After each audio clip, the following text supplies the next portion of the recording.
Right now, we will take you to an interview with Ian Astbury of The Cult, done on Tuesday, May 23rd, year of our Lord, 1989. Take it away, Mr. Astbury. Yeah. CO3 for you. Okay.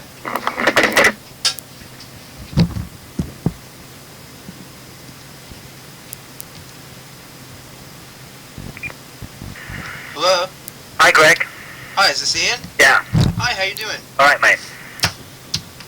Let's see. You in Los Angeles now? No. Where are you? Vancouver. Aha. Well, I heard you guys are based in LA now. Yeah.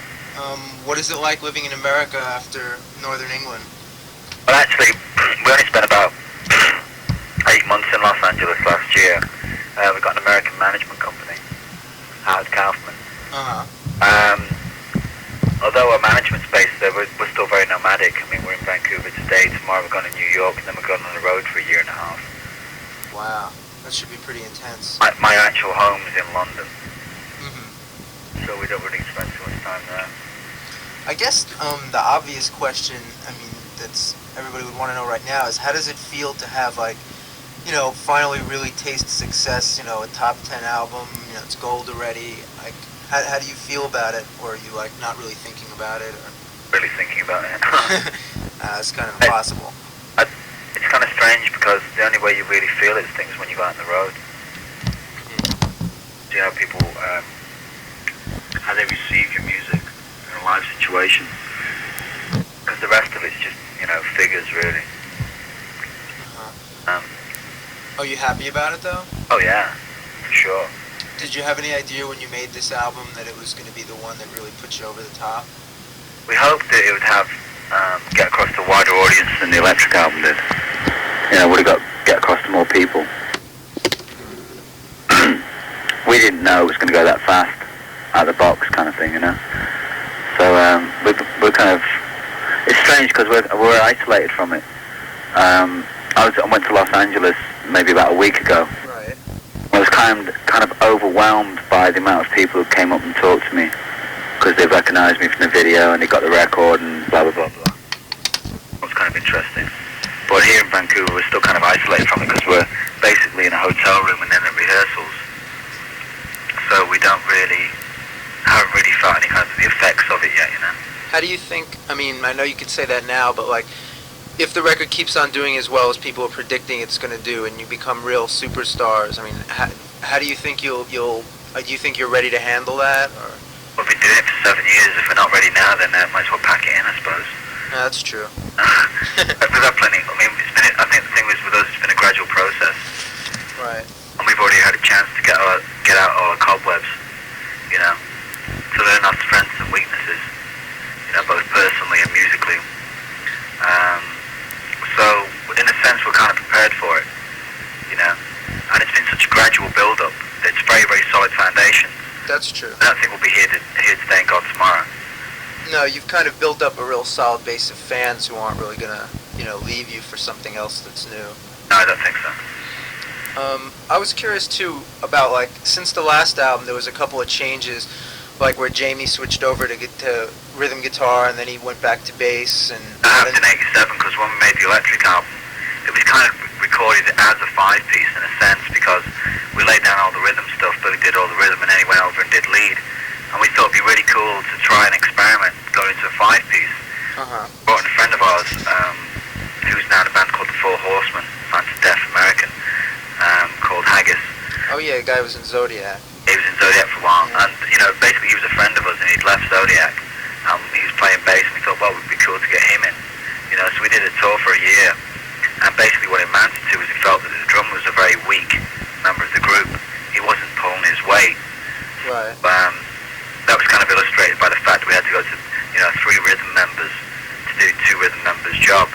So hence we, you know, parted company with the drummer, and Haggis went off to start his own group anyway. So, you know, it was kind of mutual, everything was cool. And then when we started writing the album in 84, we decided we wanted to go back to a 4-piece. So Jamie went back onto bass guitar. And also Jamie had the chance and opportunity to learn a lot more about rhythm when he was doing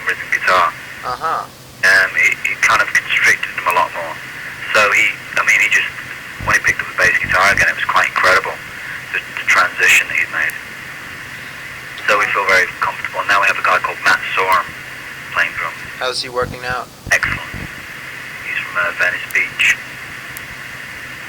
Because it always seemed like, from the earliest days, I remember the drummer was always the weakest link. Yeah, well, like the first drummer we had couldn't play. Second drummer we had a drug problem. Third drummer we had, introverted. Didn't really work out chemistry-wise. Now we're on to Matt. I think Matt's going to be here for the duration. Well, that's good. So we found something. But again, in England, it was very hard to find somebody because after punk rock, nobody wanted to play the instruments properly. Nobody could play, bass. So it's really hard to find somebody, Well, you were lucky in that sense. We were. I mean, like this time round, we had something like must have about 700 demo tapes come in for drummers. You're kidding. And it was basically a friend of ours came up to us and said, why don't you try Matt out? He's a friend of mine. And he got the job. What, the other thing I noticed on the new record is that you're using keyboards, I guess, for the first time a little bit, and there's some extra guitar stuff. I mean, was that a conscious thing where you wanted to, make the sound fuller in that way? It was a combination of, the thing with the electric album was the electric album kind of consolidated the sonic side of what we do. Right. We had to go out and make a real blatant rock album for ourselves. We just wanted to go into the studio and make a fucking noise. Just the four of us, in there, and we bashed it out, and that's what we came out with. With this album, we decided that, there's the sides of the band that's kind of overlooked, the more melodic, atmospheric side of the band, and the more cerebral side of what we do. And we decided that because of the way the songs were going, we wanted to take them to the fullest potential extent. So hence the sound is a little bit more full. The actual keyboards that we used were original keyboard sounds. They weren't sampled. Right. Hammond V3, we used a Fender Rhodes piano, we used a Mellotron, we used cello players, and that was a blast doing that because we learned that, here's another area where we found the strength is that we can utilize other instrumentation to, enhance what we do naturally, Is that kind of why maybe you didn't use Rick again? Yes and no. I mean, the thing is, Rick is still a very good friend of ours. We just felt that we wanted to work with somebody who'd had a little bit more experience than Rick. Rick's very much more of an attitude merchant. He's just concerned with basic attitude, balls against the wall attitude. Right. And that is incredible because we really needed that. We needed something to come and slap us across the back and say, shit, you guys, I can see where you're getting at. I'm going to help you get there. And that was great with Rick. With Bob said, well, I'm going to take you to the next step. Do you think, too, with what you were saying about, taking the songs to their fullest potential, and what you'd said about Electric, do you think that maybe this album appeals to a wider variety of people because maybe it'll appeal to the people who like the heavier side of the band, like on Electric, but also people who like your earlier stuff, or people who might not even I think this album is a broader based album. Would you agree with that? Well, it's more in a classic sense of rock, where rock's a very wide open spectrum. Right. Rock music for so long, inverted commas, has become almost a parody of itself.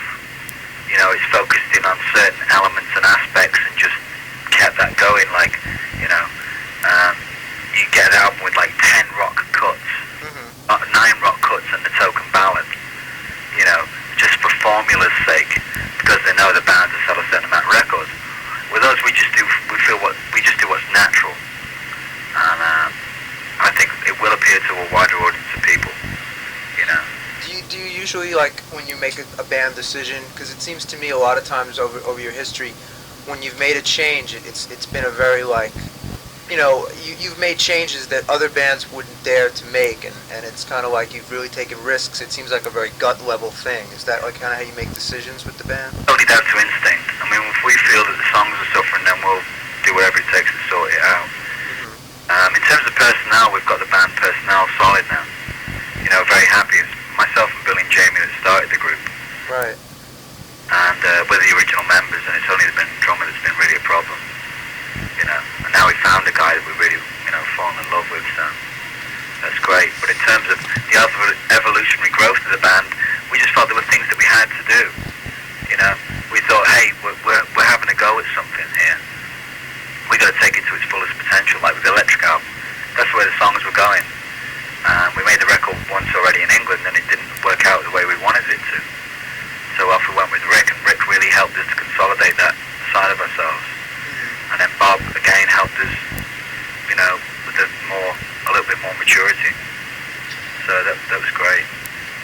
the subject, there was something else I was really interested in. I've heard that you guys are going to be opening for Metallica this summer. That's correct. You know, doing really big shows for, for a change. How do you feel about the different aspects of doing that? Well, the whole deal about playing Metallica is two things. I mean, first of all, we want to basically warm up without having to have the pressures of being a headlining act. Second of all, we want to play to a more like hardcore rock audience, a more, it's an audience I don't think we've been exposed to totally. Right. And also Metallica, we're acquainted with Metallica. We've known them for several years. We're kind of friends and stuff. So it's the package of the whole thing. And also I think it's like, we've got a lot in common. I mean, I think we regard each other as peers, about the same age, we have similar influences. Right. Play our music in we have our own styles of music. But I think that, our audience will come and see us play with Metallica, and, they'll get a chance to see Metallica. Metallica's audience is going to get a chance to see us, so it's going to be pretty good both ways. In terms of like playing major venues, or doing a major rock tour, we had Guns N' Roses back us up on their first tour, Right, I know. which turned out really, really well. And like we decided we want to take it a step further, so going out with Metallica. I mean, we played to audiences of like 90,000 people. Wow. It's going to be really interesting for me. I'm really looking forward to seeing you this summer, because I saw like the first show you played here at Danceteria 5 years ago. Wow. And, there was to like such a small place, and then, to see you in a big place, it's going to be really neat. Yeah, we've already been through like Madison Square Garden and stuff like that with Idol. We played the Felt Form on our own. Right. I think the biggest concert that we've ever done on our own was in Toronto. We played CNE Stadium in front of 16,000 people. That was a headlining on our own. So, in certain areas the band's really, really strong, like in California, the East Coast and Texas and Canada, we can headline if we wanted to right now, but we didn't want the pressures of going out immediately. So we thought it was great to take the opportunity of playing with Metallica. Do you think maybe after that, maybe next year, you'll go out on your own? Oh, we're talking about headlining like in 3 months. Cool. So, if the record continues on the way it's selling, the exposure we'll receive from that, and the exposure we'll receive from the Metallica tour, and also the interviews that we're doing and stuff, I think we'll be in a great shape to go out and headline. Good. What kind of with the Metallica thing and then with afterwards, what kind of a show do you think you're going to put on? Well, with Metallica, it's going to be restricted because being the opening act, we're going to be in a lot, like 45 minutes, so I think we're just going to go for like straight down the line. Right. No nonsense, no frills. It's going to be very basic, very raw, 4-piece. Just go out there, do our shit and get off. That's good. And I think when we play headline on our own, we'll take it a step further. I think we might bring in a keyboard player to augment, the sound. And it'll be a little bit more, I don't know, in terms of production. We're not a great one on like, mega light shows or whatever. No, I don't think that's the character of the band, really. Or down to the music, the ritual of the whole thing. It's the spirit of the thing, it's not. Although we may incorporate certain things, but, not to the degree of like Pink Floyd or something stupid like that. Do you think you might ever, in the near future, record another live album? I don't know, it's kind of weird because like the live album we did in Britain on the Dreamtime record. Right, I have that. It's kind of like, I don't know, some of the record companies suggested we do it. We said, okay, we'll do it. And off we did it. We did a little video and we did a little thing, and it was only, it was a couple of thousand people in there, and it was the very, very beginning of the band, very formative period, almost talking like about, 5-6 years ago now. About 5 years ago. Right. And, I don't think it really warranted the live album. When we made it, we were excited about doing a live album, but I think that when we do eventually make a proper live album, I think we've got to be in a position that warrants that, for ourselves. I wouldn't feel comfortable doing one right now. One thing that also really interests me is you as a lyricist, and I was kind of thinking if you could give me some insight into how you look at your evolution as a lyricist, because in your early days it seemed like a lot of your themes were based around, disillusionment with the world and, stuff like that. And it seems as time's got on, like now you seem to have more found an optimism, and you're finding your own personal ways to find yourself in your songs. And I was wondering how you looked at your evolution as a lyricist. Well, certainly earlier on, I mean, obviously coming out of the north of England, and I spent several years travelling around railway stations, sleeping in bus stations, sleeping on people's floors, moving from town to town, following groups, being unemployed. It was kind of like living in a really oppressive environment, quite an oppressive time. So I think that the earlier stuff that I wrote was kind of dark, kind of heavy. I mean, my lyrics basically come from experiences. I try and reflect my experiences, my environment through my lyrics. Right. I try not to advocate anything. I try not to point the finger and say to people, you should do this, this is right, this is wrong. I just look at things and just say, well, this is what I felt, So that's pretty much the way that I write. I hope to think that people could find a piece of themselves in the lyrics there. Do you think that success will inspire anything in your lyrics? Success. Success is more of a burden to me, in the sense that you're spread out so much more thinly, because you only have a certain amount of time on this earth. And when people are demanding that time,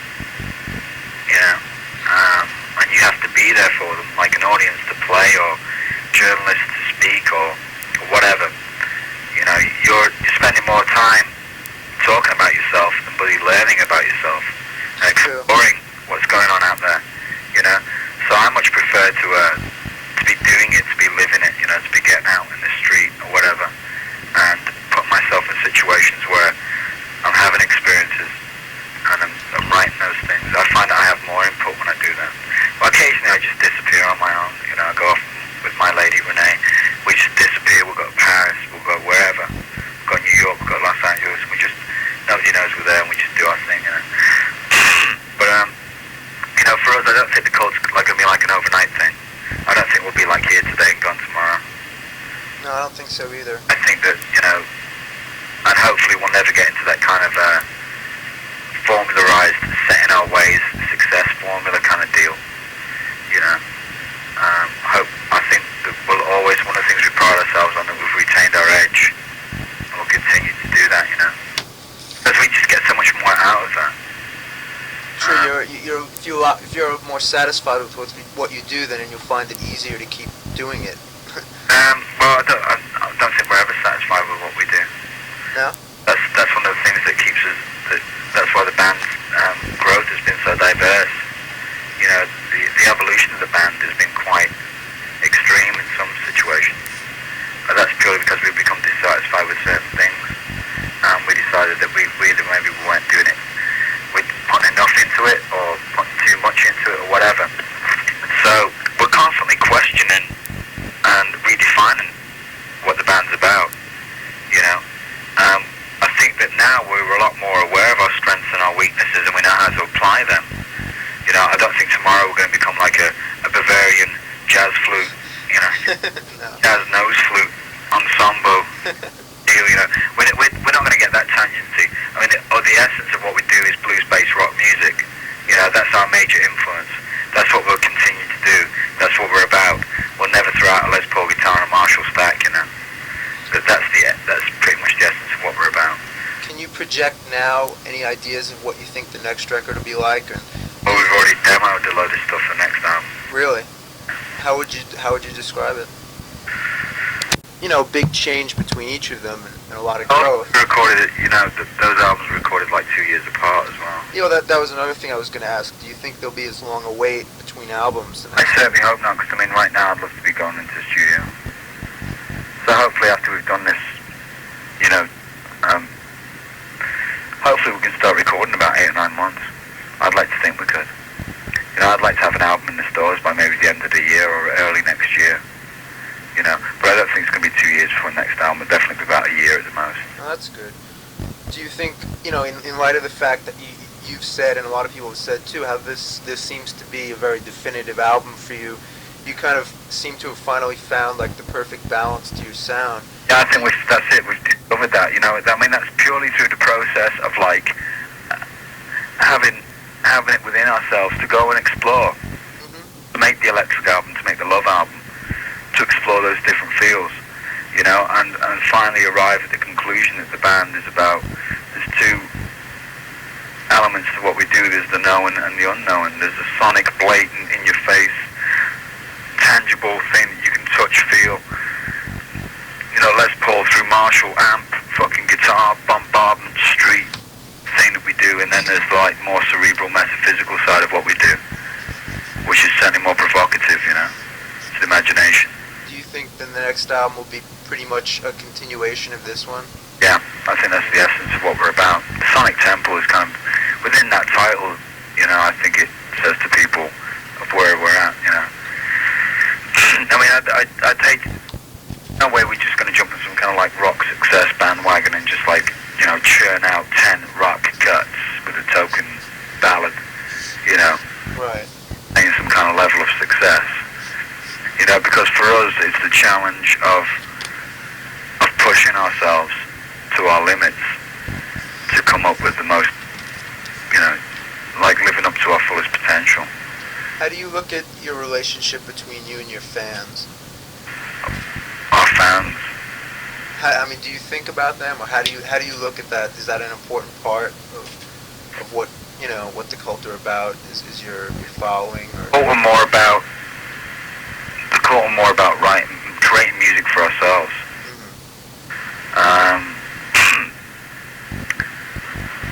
The only thing with our relationship with our fans is one of, like, I suppose, mutual respect and admiration. We respect and admire them for being into what we're into, for being into our music. And I think that also implies that they're interested in some of the things that we're interested in. Right. There's a like-minded spirit. I don't think people who come to a cult show are totally in harmony with what's going on in the world right now. Even if they do maybe have a bit of material wealth or whatever, I think they come because we have a very open form in the venue when we play, that people can do what the fuck they want to do at a cult show. Dress themselves, shout, scream, do what the hell they want within our venue. And with us, that's fine, as long as it's like you don't start, dismembering people or whatever. They draw the line at dismembering people. But in terms of responsibility, I know like loads of people get asked, what do you feel responsible for, like whatever. We don't try and advocate anything. We don't tell people to take drugs. We don't tell people to like do something nasty to somebody else. We don't tell people to be into certain kinds of religion or whatever. All we say, I think the only message that we've really ever said to people is like, be careful. Right. I mean, it's basically your life. You got to make it out for yourself. You mentioned writing, about writing songs. I was interested to see, like, when you write material, do you write it more like one person writes it maybe on an acoustic guitar or brings it to the band, or do you kind of jam on it, or how do you and Billy really collaborate on the material? Sometimes me and Billy sit down in a room and we'll jam out something, he'll jam something out on the guitar, whether it be electric or acoustic, and I'll come up with the melody immediately. Lyrics, I mean, I've always got lyrics, I've been writing since I was about 8 years of age. We'll always come up with something, like that, or we're doing a sound check or whatever. It just comes out many different ways, but it's mainly Billy comes up with the music and I come with the melodies and the lyrics, and occasionally I'll come up with some music. Something else here. Yeah, this is kind of a strange question, but being as you're speaking from Vancouver, I don't know, I thought it was kind of interesting. I knew that you once lived for a time in Canada when you were younger. Yeah, that's right. And now, you recorded the new album there, and you seem to spend a good amount of time there. I was wondering, if there was something about Canada that attracted you, or that you liked hanging out there. Or... No. No? We did the album here because Bob Rock's here. Vancouver. I mean, he got us. Oh, alright, I see. That was the whole deal with that. You know, Canada was a place that when I was growing up as a kid, I was living in a really heavy industrial city, Hamilton, Ontario. And I spent 5 years there. And it's like really impressive place. I was like an immigrant from England. And I came over in the early 70s. There was a lot of people coming over from Asia, a lot of people coming over from Jamaica, to the West Indies, from different parts of the world. And we all, hung out together. Like all my friends were from either from India or Pakistan or from the West Indies. And we were all treated like third-class citizens because we were all immigrants. And they didn't understand us. These were sort of like regular, Canadian kids. That must have really affected you then. It did, because it set me apart, when I was very young, and that's just stuck with me, because from then on in I just started questioning what was supposed to be the so-called norm, what was right for 99% of the people was not necessarily right for me, so I didn't accept what everybody was, I don't accept the male stereotype, like a man now is supposed to look like, who's he supposed to look like? Bloody Tom Cruise, short hair, right? Drive BMW, Well, that's why I think, I always like, even, on your first album when you made that statement on it, I will wear my hair long. Yeah. It was kind of a real thing where, like, it wasn't the cool thing to do or something, so it was really great. Even if it was like a naive romantic gesture. Exactly. I meant it when I said it, And that was a reaction against what was happening with punk rock, because in England at that time, punk rock was just so domineering, and everyone was just like so grey and despondent and self-destructive and bored, and the music was getting horrible, and all of a sudden we just said, we've had enough of this, man. We just decided, like, shit, I wanted to grow my hair, I did it, We started wearing like more kind of like flamboyant clothes, kind of like reminiscent of what some like Jimi Hendrix used to wear. And all of a sudden somebody said we're nouveau psychedelia, and we said, fuck it, man, this is a reaction to what punk has become. We just reacted in our clothes to what there was that, and there was, I suppose there were some parallels between that and the 60s or whatever. But, after a while, we just like, got out of that. That was just like a thing that lasted maybe 6 months. Right. It's quite well documented back then, It was kind of like one of them growing things you do in public, like, I don't know. Well, it was kind of a transition thing. Yeah, definitely. We did it in public. We did it in the public either. I think that a lot of people, especially in England, relate to it. It was more of an English thing than an American thing because of the social implications in England at that time. It's either you were a Blitz kid, or you were a skinhead, or you were a mod, or you were a punk. It's very defined tribally, And then there was a group of people who just said, well, hey, to hell with all that, I'm just going to be what the hell I want to be. And it's kind of a weird situation. I remember seeing kids walking around dressed as Vikings and shit, Seriously, people were there was a real quest for self-discovery because punk had taken us to a certain stage, and there's nothing left after that. All the people that we believed in, all the people that we followed, they'd all either died or fallen apart at the seams or gone off and totally contradicted everything that they'd ever said or done. So we were there was a lot of disillusionment in that period. And there's also a period of self-discovery in terms of musical discovery. A lot of people were listening to music that before punk, during punk was considered to be taboo. Anything that was like 50s, 60s, 70s rock, blues orientated music. We weren't supposed to listen to that if you were punk in Britain in the 70s, Well, that's what's good about time, the time we're in now, I think, in terms of that, is because people are a little bit more open-minded in saying, we can listen to stuff from any period and find what's valid about it. Yeah, well, one of the strangest phenomena that I found was that as we were going through that period of self-discovery and rediscovering the past and reacting against the punk movement and defining our own musical sensibilities and styles and whatever, we went up to Los Angeles in like 1984, and we came across a scene that was basically kind of glam-orientated. Basically, Motley Crue was it. In Los Angeles 1984, it was Motley Crue. They were it. They were the happening band. Right. And the kids on the street were kind of confused because the underground scene was like, there's a lot of kids into punk rock. Yeah. And there's also a lot of kids into this glam scene. And out of that came a little scene in itself. But then again, when we came over and we started doing interviews and talking to people in the street and club owners and stuff like that, I remember talking to loads of people about like getting into just like rediscovering music. I mean, like saying, well, punk did one thing for us, but like now we're rediscovering the past, and I'm really getting excited of being influenced by this. And this is what's determining what we're going to sound like as a band, you know. And then I seen other people picking up on what we were saying, and then all of a sudden when we kept going back there, we were reconfirming that, and all of a sudden all these punks started to grow their hair.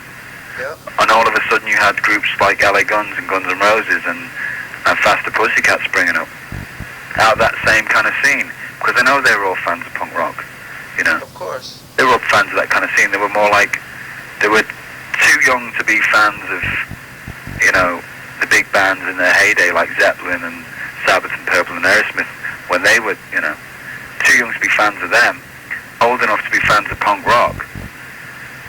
But, I mean, what kind of music did we have? You know, here we all are like 22, 23 years of age. What we're going to do, let's create something ourselves, you know?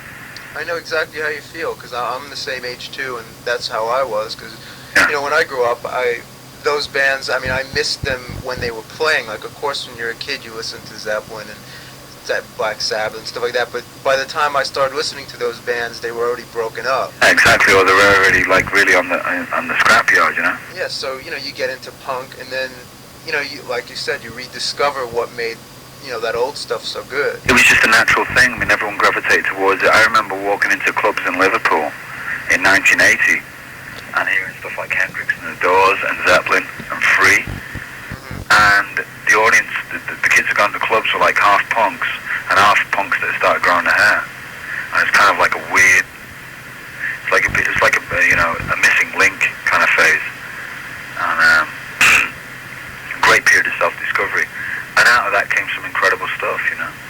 Do you see yourself then in any way as maybe like, I mean, obviously this was a big movement that was happening, but do you see yourself maybe as leaders in this? Like, you know, you think 20 years from now people can point and say, well, the Cult really spearheaded this kind of a thing, you know, this was something that, you know... I think we've certainly been innovative in that area, because if you look at our records, it's been kind of evident where we've been pointing the finger, or where we've been trying to get at on our journey. You know, where we started from. I mean, the initial things like Southern Death Cult was basically a punk thrash band, you know. Yeah. And initially, I mean, you know, just the musical growth and the personal experience that we've had. You know, I think you couldn't say that of something like Guns N' Roses, for example. They just come out with a rock album. You know, I mean, what were they doing before they were making those records? We've documented every single phase ever since I've stepped on a stage. You know. From my first group, from the first song I've written in my whole life, has been documented. Wow. You know, so the entire... Just continue in a second, but I'm just curious, what was the first song you ever wrote? The first song I wrote, I think, was a song called Moya. Yeah. Southern Death Cult. That's one of my all-time favorite songs, actually. Yeah, that was the very first thing, and then that was in terms of, like, music and lyrics. I think the first lyrics I wrote was for a song called The Crow. Right. Some Death Cult. I mean, I think Some Death Cult was fucking lousy. but at the time, you know, I was like 18 years of age, and it was a lot of fun. It was just like making a bloody noise, you know. Well, you're also, I mean, people can point, because it's all documented too. I mean, you've come such a long way as a vocalist. I mean, you've really kind of found yourself as a singer. Yeah, well, that takes time. I mean, you just can't expect to become.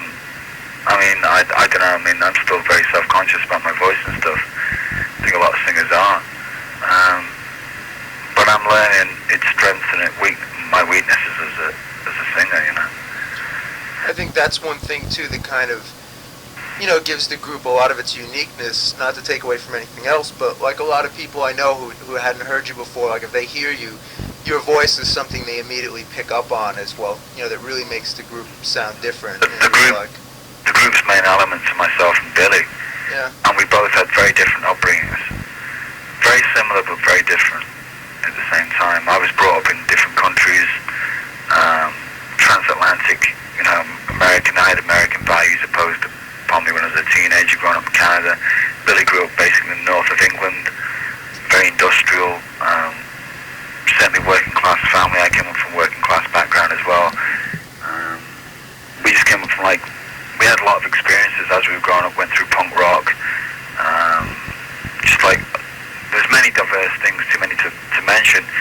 which basically make us the people that we are.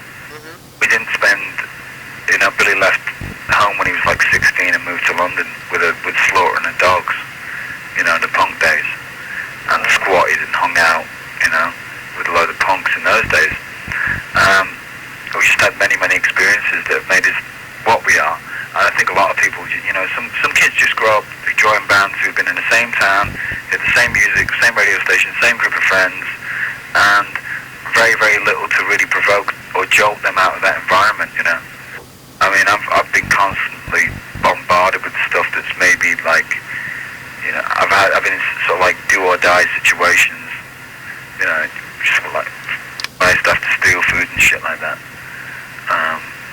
which people don't think that we ever did, But that kind of like streetwise attitude is like for people like Guns N' Roses, whatever. Shit, we stole food too, we just don't go on about it. Well, that kind of comes out somewhat in the band's feel, I think. Well, the thing is that we kind of know what we're about, and we don't try and... We're not trying to bullshit anybody with patronizing an audience and saying like, hey man, we were streetwise. Yeah. We are streetwise, or whatever. Something you just said, I'm curious about. You said something, about how you and Billy had different backgrounds. I was wondering if that kind of, has some kind of creative tension to it then. If you're coming from different backgrounds at all, and you're writing songs together, does that kind of make something different than either of the two of you?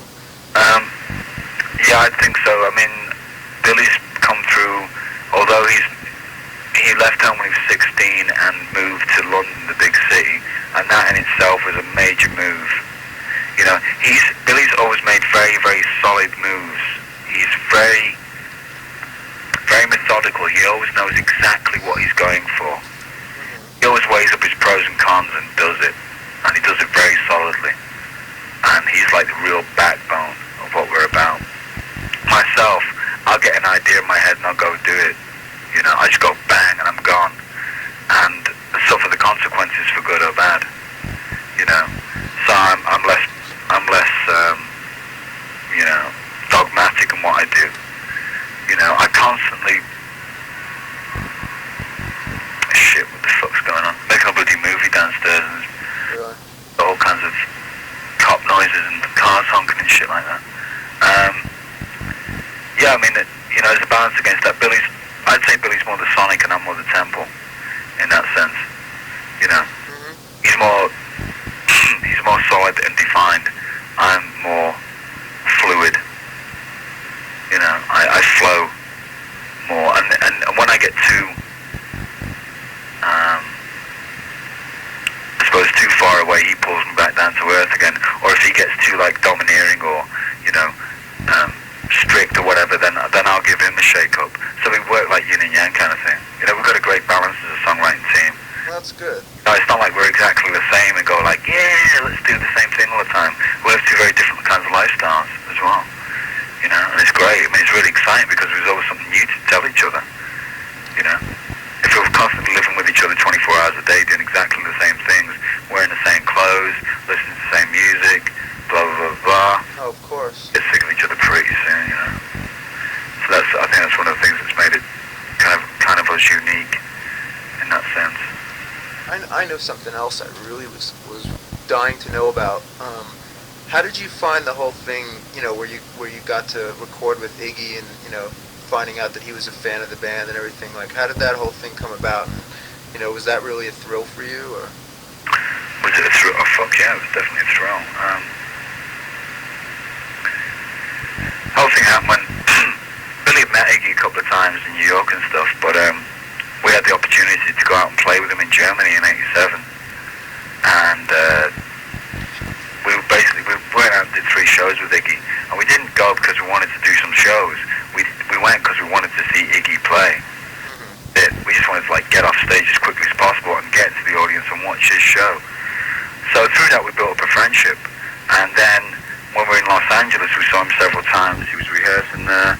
I was doing a record with a friend of mine, Steve Jones, and we had a lot of mutual friends and stuff like that. We just built up a friendship, and when he was on his tour for his last album, the Instinct record, he went through Vancouver.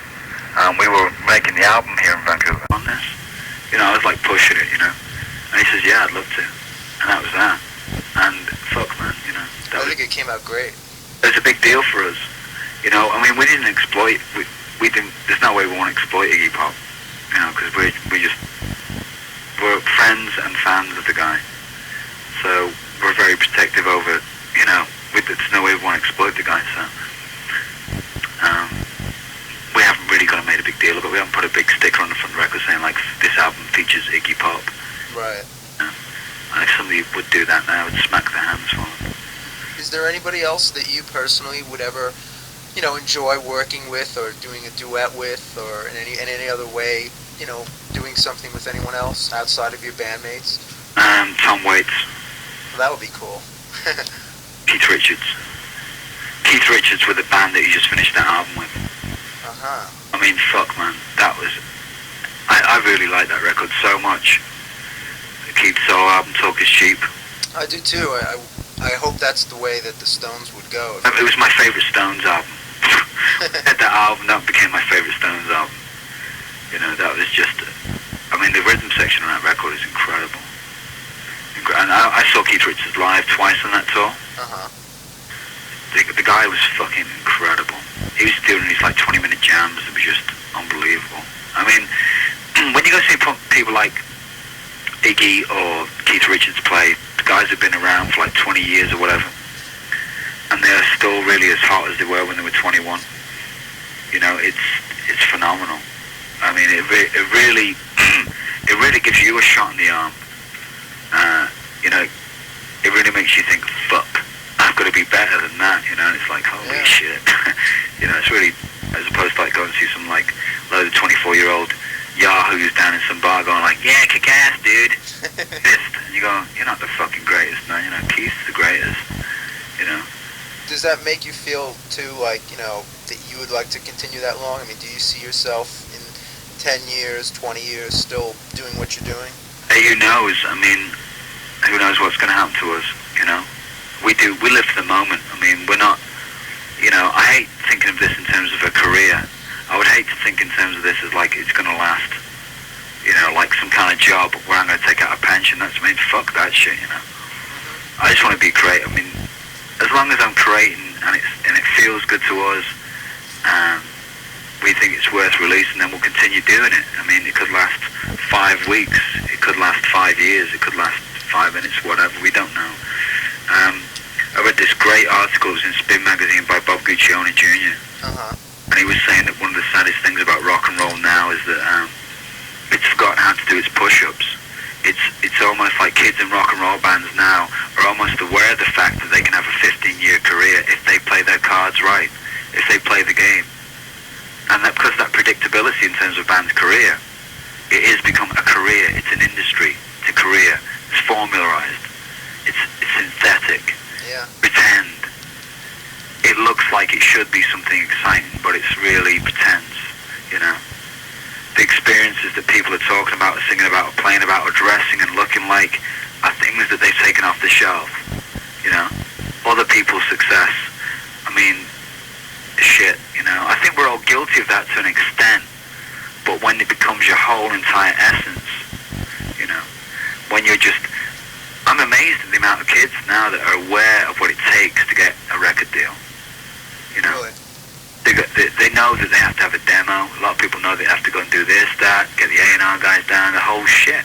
And I look at these guys saying, man, but you guys can't even play, Just go and play. I've got a friend of mine who's from Alberta. He lives in Los Angeles now. Probably one of the most talented guitar players in the world right now that I've seen. He's 21 years of age. He looks like Paul Kossoff. He plays like Paul Kossoff. He rides around in the fucking hog all day. Works at Mickey and Joey's in, his name's Whitey. And man, this kid hasn't got a fucking clue about, in terms of like a career. He's just a great player. And to me that's where the future of rock and roll is in people like him. Not in these kind of corporate clowns who are more concerned with making it, the making it ethic. I mean, fuck that. If you're good, you'll get there.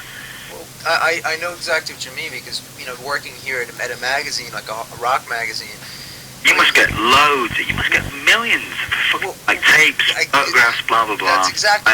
Especially in the last 6 months, I'd say. Yeah. We've been getting in, like, every major label in America has signed like any band that remotely sounds like Guns N' Roses. And we've just been getting so many of them that you just get numb to it, and you realize that, you know, there's no quality control. These bands aren't interested in making good music. They're just interested, like you said, in having a career. Like when the Beatles kicked off, you know, I mean, the amount of Beatle imitators around, there's thousands of them. You know, like Guns N' Roses, there's never ever going to be another Guns N' Roses, period. That's it, you know. That's it. And the book stops there. There's got to be another, like, you know, there's never going to be another Cult. No. There's never going to be another Led Zeppelin. There just will not be. So I think what record companies should be doing is running out and trying to find, like, you know, just people who are really into playing for playing's sake, and that's it. And then when they do have a certain amount of success, is try and help them to maintain their output, you know. Well, I think, you know, one of the the things to be happy about with it is I think that a lot of the kids can kind of see through that stuff. I hope so. I mean, I think that's one reason why I would say your album is doing so well, and most of these, you know, no-name bands that we get in that you know, these Guns N' Roses type sound-alike bands, you know, they really don't make much of an impact, and I think that's because the kids, maybe, you know, they're starting to kind of realize, you know, they want something that's real. Oh, please. Hi. Sorry, it's just something to do. Now I was listening to what you're saying. It's fucking damn right.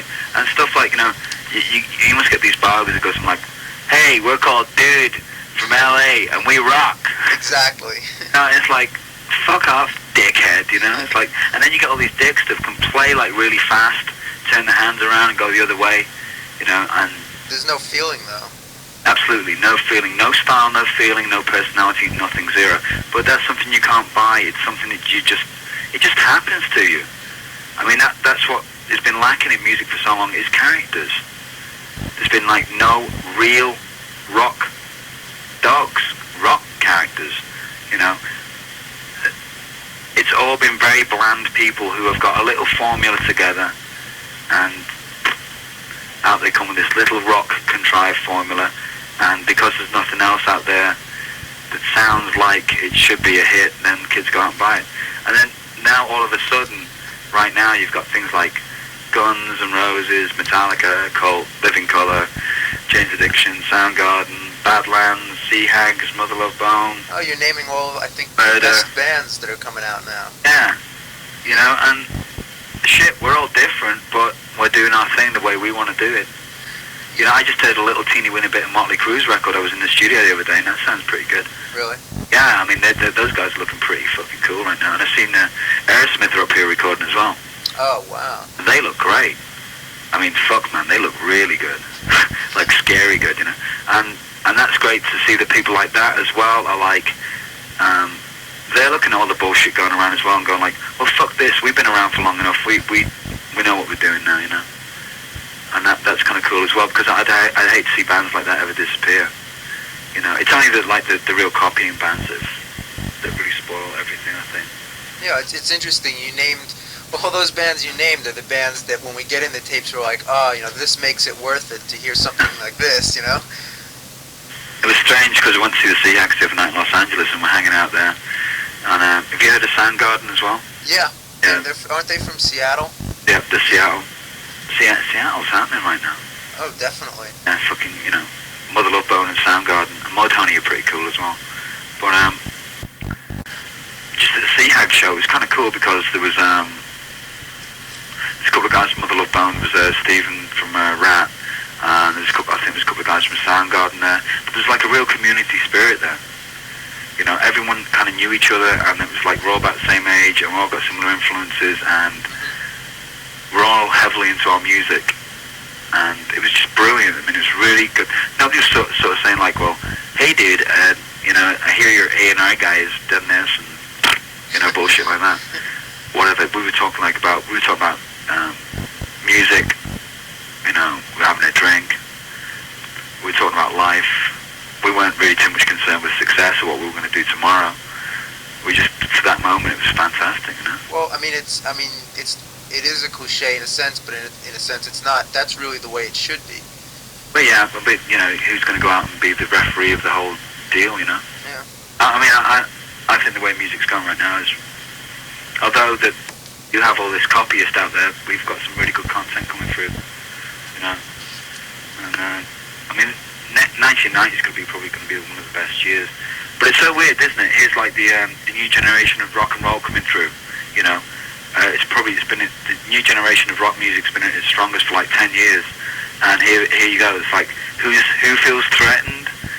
Out come the Who, out come the Stones, out comes Bowie with a rock album. Yep. They all come trundling out again. Please don't take our stage away. We've been away for so long. We want it back. Maybe this time they're not going to be able to come back after this. You know, this could be the last time that you're ever going to see the Rolling Stones or the Who or what's left of them. You know. I don't doubt it. What? I don't doubt it. I mean, I think that this is their last time.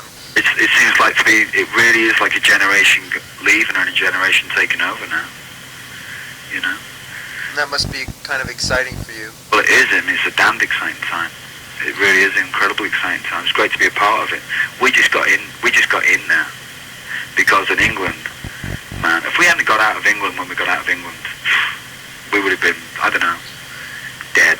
That was something else I was wondering. I mean, have you kind of, how do you feel about, like, I mean, has people in England kind of accepted you now a little bit better, or have you kind of made peace with England? They're beginning to embrace us because they're seeing that, shit, we've got a rock band too, an English band out there that is, you know, a contemporary band that are doing really well in the world, and they're not Americans, and, you know, so people are kind of proud about that.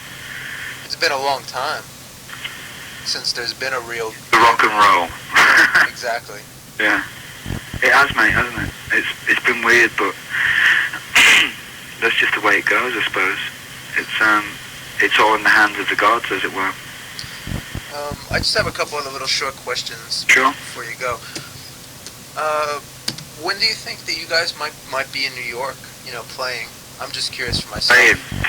Yeah, because I know doesn't your tour with Metallica start in like maybe July or August? No, we're starting on May 31st. Oh, wow. Starting here in Vancouver. When do you think you'll make your way to the East Coast? I don't know. You don't know yet? I've only got tour dates to go up to about July the 8th, and we're talking like North Dakota, South Dakota, Montana, Ohio, Indianapolis, you know, kind of like the Midwest. Did you ever get to see, like, I remember you used to be really into, like, you know, Native American imagery and stuff like that. Do you ever, like, still like to check stuff? I've always been fascinated with indigenous peoples of the world, purely because of the fact because they've been living, their cultures had been developed over a period of hundreds of thousands of years without interference like that we've had. I mean, you know, Western civilization, especially in Europe, has had so many bloody wars, so many cultural changes that kind of we don't even know where our roots are. But people like the American Indians, it was only until about 150 years ago that they'd been living totally in harmony without any kind of like real major interruptions until we came along. So I've always been fascinated by their culture and their certainly their balance with the earth, which is something we're totally out of sync with because, you know, we just seem to like run around with our heads cut off. A bunch of chickens, you know, running around a barnyard with their heads cut off. For a band like you, though, do you maybe see a kind of like thing where being like a really like powerful, intense rock band is a kind of almost, you know, it's kind of primitive in a way, like you really get into that, I don't know what the word is. Certainly it's primeval. That ritualistic kind of thing. I mean, we're all organic, you know. I mean, I'm not a piece of plastic, you know. There's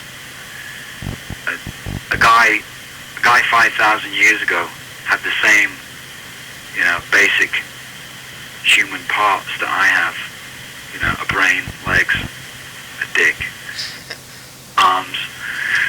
He just reacted to the way he reacted to his environment. I react to the way I react to my environment. And it's strange the way that things have become so much more commercialized and industrialized in this day and age.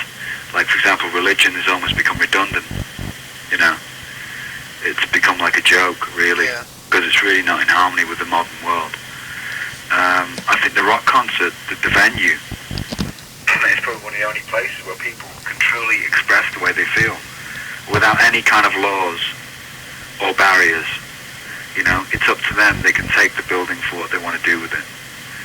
You know, and it belongs to them, and the music belongs to them as well. You know, and what they want to do after that belongs to them. And in that sense, it is primeval, and there's a ritual involved to it. And that's one of the most exciting things, is the actual physical performance.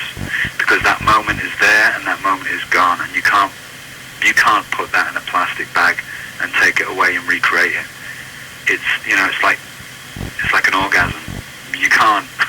Yeah. If they could sell that, it would be the hottest selling product around. But there's certain things that are going to be around that nobody's going to be able to get the little fingers on. You know, the basic essence of a human being. You know, the soul, the will to survive. All those things are provoked in a rock situation, in a performance situation. You know, once people drop the barriers, it's incredible to watch what goes off. Kick-ass, New Jersey, yeah. You know, we don't. Yeah. I mean, that's all very well and cool in its place. It's entertainment. You know, the cult's a little bit more than entertainment. It's a little bit more provocative, you know. Definitely. Okay. One last thing. We were interested to know. You know, we just like to print like kind of fun lists and stuff like that.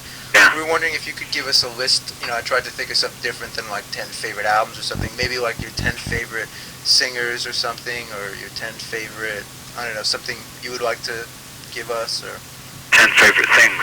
yeah, you know, some kind of thing that would interest you. Let's see what we got here. How about, I don't mind my 10 favorite new records. I don't mind doing that. Okay, that would be cool. Okay, what have we got here? We've got Badlands. We've got Mother Love Bone Shine. We have got the Sea Hags.